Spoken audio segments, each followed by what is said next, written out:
Bonjour, dans cette vidéo on peut savoir les propriétés fondamentales des racines carrées et les carrés parfaits.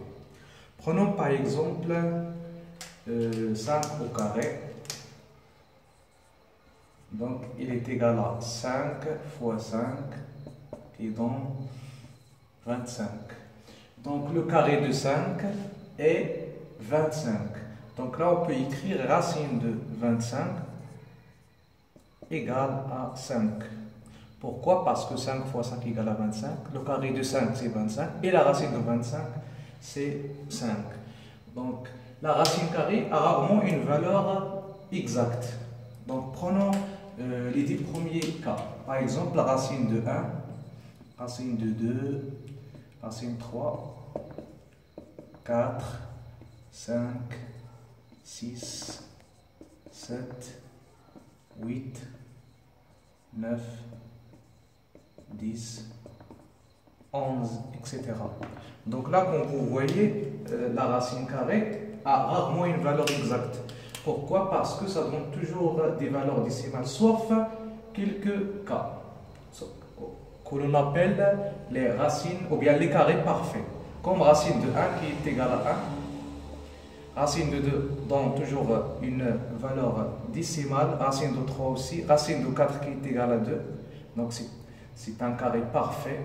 Racine de 5, racine de 6, 7, 8 et 9, donc racine de 9 égale à 3, c'est un carré parfait, etc. Donc comme vous voyez, les racines sont rares, donc parmi les racines qui existent, seulement racine de 1, racine de 4 et racine de 9, parmi les premières racines qui donnent une valeur exacte. Maintenant, si le carré n'est pas parfait, par exemple racine de 2, racine 3, racine 5, etc. Donc on peut utiliser dans ce cas les propriétés fondamentales suivantes. La première, racine de A fois racine de B égale à racine de A fois B. Prenons un exemple, ou bien une démonstration, par exemple de la racine de 25 fois racine de 4. Qu'est-ce qui va donner? Racine de 25, c'est 5, fois racine de 4, c'est 2, donc elle est égale à 10. Maintenant, si on fait racine de 25 fois 4, racine de 25 fois 4, c'est racine de 25 fois 4, c'est 100. Et vous savez bien que racine de 100 égale à 10. Donc là, on a vérifié cette égalité. Maintenant, la deuxième propriété. Une deuxième propriété. Racine de A sur racine de B égale à racine de A sur B. Exemple, pour démontrer cette formule, racine de 64 sur racine de 16 égale, donc racine de 64 c'est 8 et racine de 16 c'est 4, donc est égal à 2.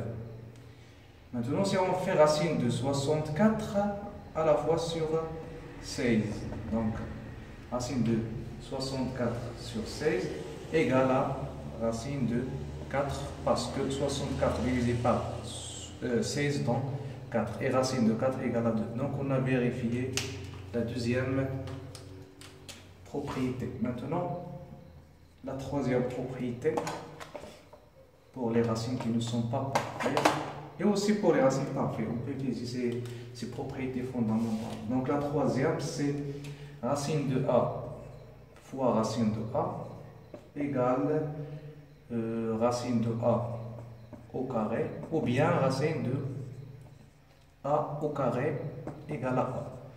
Donc racine de A au carré égale à A.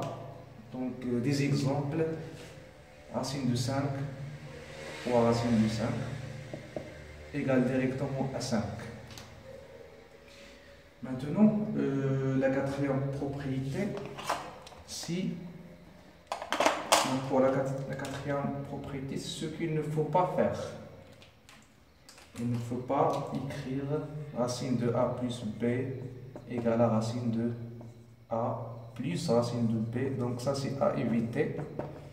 Pourquoi? Donc je vous donne un exemple, racine de 25 plus 36.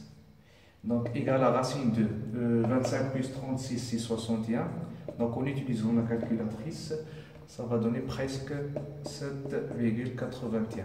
Maintenant, si on fait racine de 25 plus racine de 36, égal à 5 plus racine de 36, c'est 6, qui est égal à 11. Et comme vous voyez là, donc 11 est différent de 7,81. Donc ça, c'est à éviter. La même chose pour racine de A moins B est différente de racine de A moins racine de B. Maintenant, on va quelques exemples pour utiliser ces propriétés. Par exemple, la racine de 18, pour simplifier la racine de 18, qu'est-ce qu'il faut faire? Donc 18, il faut trouver un carré parfait qui est 9 fois 2. Là, on peut écrire 9 fois 2, c'est racine de 9 fois racine de 2. Et vous savez bien que racine de 9, c'est 3. Donc 3 fois racine de 2. Donc là, on a simplifié la racine de 18. Maintenant, racine de 48, par exemple, est égale à racine de 16 fois 3. Donc, on cherche toujours le carré parfait. 16 fois 3, c'est 48. Donc, racine de 16 fois racine de 3. Racine de 16, c'est 4 fois racine de 3. Donc, 4 racine de 3. Et le dernier exemple, racine de 125. Donc, on cherche un carré parfait. Donc, c'est 25 fois 5. Parce que 25 fois 5 égale à 125. Donc, racine de 25 fois racine de 5. Et racine de 25, c'est 5. Donc, le résultat, c'est 5 racines de 5. Donc, voilà, on a terminé cette séance pour les racines carrées et les carrés parfaits. Et dans le prochain vidéo, on va parler des calculs sur les racines carrées. Donc, merci.